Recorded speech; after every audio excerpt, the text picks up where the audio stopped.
Hey there. Ready to dive into something we all experience but rarely stop to think about. Today we're going to be exploring the power of timing. Yes. How those seemingly random convergences of events, shape our lives in ways we often overlook. Yeah, it's true. Yeah. We tend to think of time as this steady, linear progression. But when you really examine it, you realize how much influence those unpredictable intersections of events actually have. Exactly. And to kind of guide us through this, we're looking at a chapter from a book that explores this concept of contingency. Right. Particularly the contingency of timing. Yeah. It's full of amazing stories that highlight how timing plays out. Yeah. In everything from personal anecdotes to historical events. You'll be surprised by how much those little moments matter. Absolutely. Yeah. I think you'll hear about how a simple wardrobe malfunction might have saved a man's life on 9/11. Wow. Discover the surprising origins of the 7-day week, and even grapple with the mind-bending idea that your head is technically older than your feet. What? Yeah. Okay, we'll get to that, I promise. Okay. But first up, we've got a powerful story about a man named Joseph Lott and his colleague, Elaine Greenberg. Yeah. It really drives home the idea of Cournot contingency, that idea that our lives are shaped by the constant intersection of unrelated events. Sometimes, yeah. Sometimes with dramatic consequences. Yeah, this story beautifully illustrates that concept. So imagine it's September 2001, and Elaine is returning from a trip. Okay. And she finds a tie featuring Monet's Sunset at Lava Court. Okay. Knowing her coworker Joe loves art ties, she picks it up for him. That's sweet. As it happens, Joe is scheduled to fly to New York for a conference the following week, but fate had other plans. Uh-oh. A storm rolls in, delaying Joe's flight and forcing him to push back a dinner meeting with Elaine to go over their presentation. Instead, they decided to meet for an early breakfast the next morning. Okay. And that morning, Joe discovers his white dress shirt is wrinkled. Oh. Deciding to wear a spare green one instead, he meets Elaine for breakfast. All right. She gives him the tie, and Joe, touched by the gesture, decides to wear it for good luck. Oh. But then Elaine stops him, pointing out that the tie clashes with his green shirt. Ooh. Ooh. Now, you might be thinking, okay, so a fashion faux pas was avoided. What's the big deal? Yeah. Well, this seemingly minor decision ends up having a huge impact. Big time.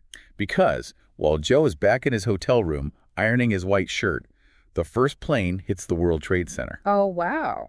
Elaine, who had already gone up to their meeting on the 106th floor of Tower 1, tragically loses her life. Oh. Joe, delayed by the simple act of changing his shirt, survives. Why? A wrinkled shirt, a gift, a delayed flight. All these unrelated events converged at a precise moment, creating a life-or-death situation. It's really, it's hard to believe. It really makes you wonder about all those little forks in the road we encounter every day, doesn't it? Yeah.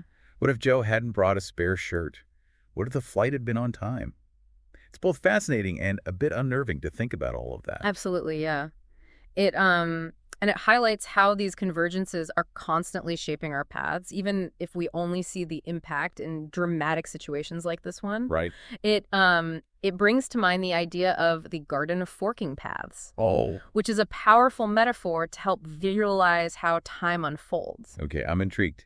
Tell me more about this garden of forking paths. So imagine every moment as a point where countless possibilities branch out. Okay. Each choice we make, each interaction, each event nudges us onto a different path. Okay. And it's not just our own choices, but the choices of others. Yep. Seemingly unrelated events, even something like the weather, all these things intertwine, constantly changing those possible paths ahead. So it's more like an intricate web than a straight line. Exactly. And this web of possibilities gets even more complex when you consider that time, as we perceive it, isn't even constant. It's relative. Okay. Influenced by gravity. Meaning time actually passes faster at higher altitudes. Wait, are you saying my head is literally older than my feet? Technically, yes. Wait. It's due to a phenomenon called time dilation. Time dilation, okay. Think of it this way. Gravity warps time, Okay. making it move slower the closer you are to a massive object like Earth. Oh, okay. So because your head is farther away from the Earth's center than your feet, time passes ever so slightly faster for your head. That's mind-blowing. Right. So even our perception of time as this fixed linear thing is an illusion in a way. To some degree, yeah. But then how did we end up with these seemingly rigid units of time that we live by. The months, weeks, days, where did those even come from? That's where the human element comes in. You see, a lot of how we experience time is actually shaped by choices made long ago. Choices that might seem arbitrary now, but have had a lasting impact. Take the 7-day week, for instance. Right. We structure our lives around it. But its origins are rooted in ancient astrological beliefs, not some natural rhythm of the universe. So you're saying I'm planning my weekends based on decisions made by ancient kings staring at the stars. It seems that way, yeah. That's wild. Yeah. It all goes back to King Sargon I of Akkad, around 2300 BC, who considered the number 7 sacred.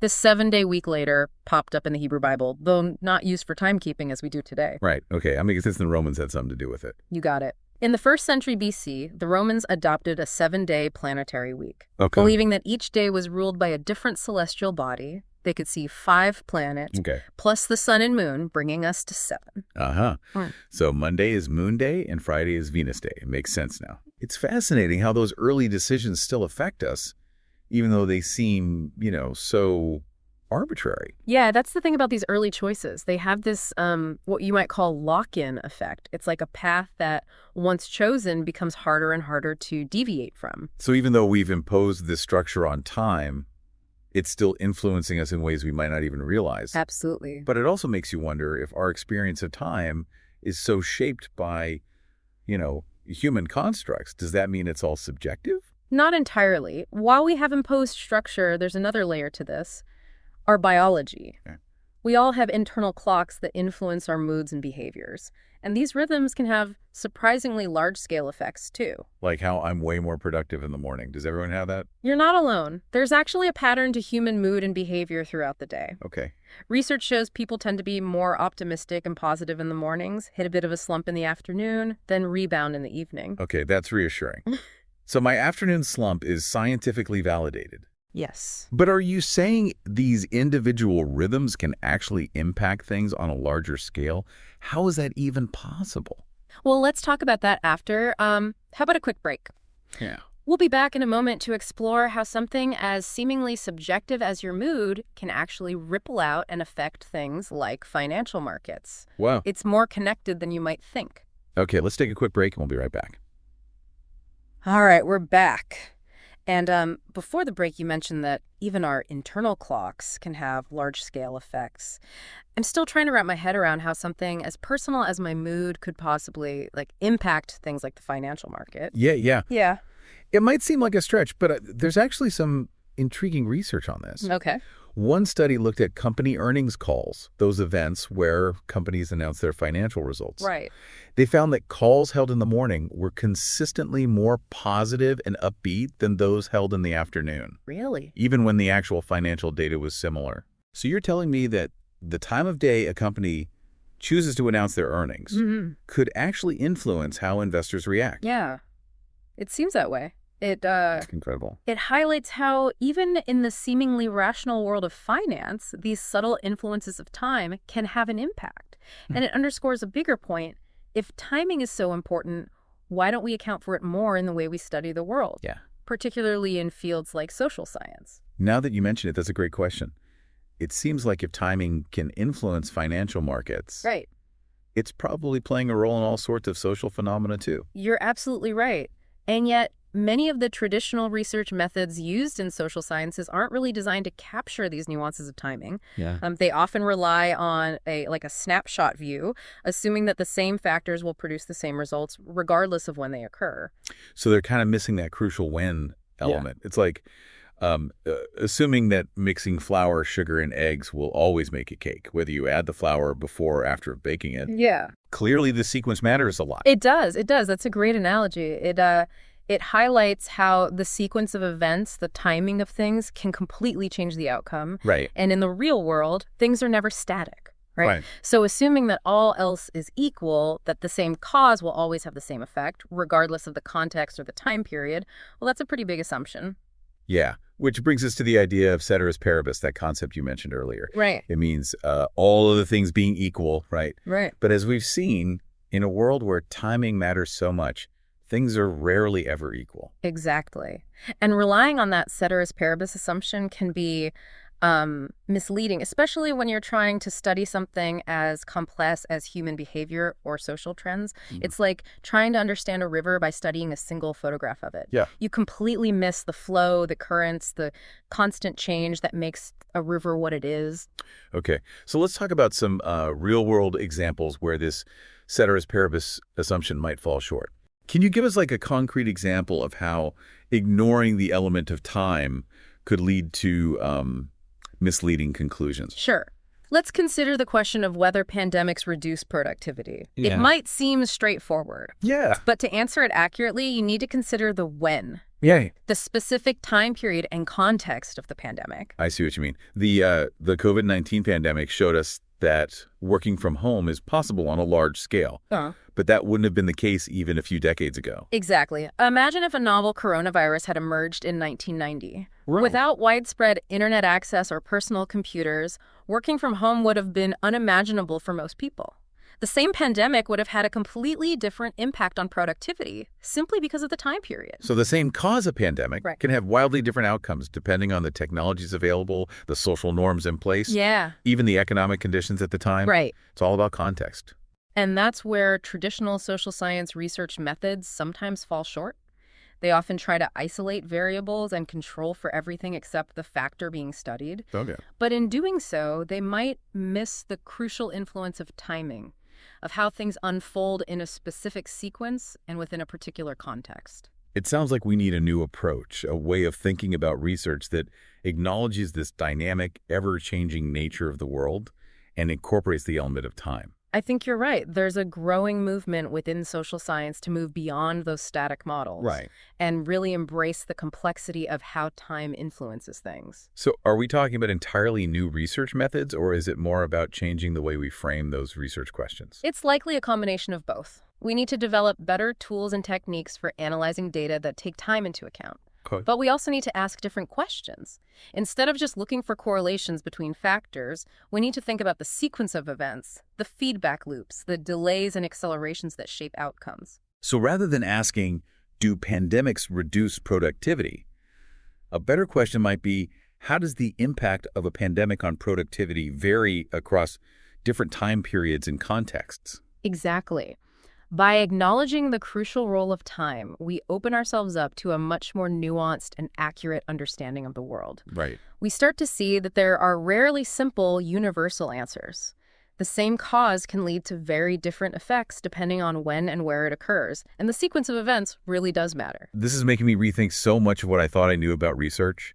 It's like we've been trying to solve a puzzle while ignoring one of the key pieces, the element of time. But where do we go from here? If traditional methods are falling short, what are some of the alternatives being explored? It sounds like we need a whole new toolbox to really grasp the influence of timing. Are there any specific approaches that researchers are starting to use to better, account for time in their work? There are some exciting developments.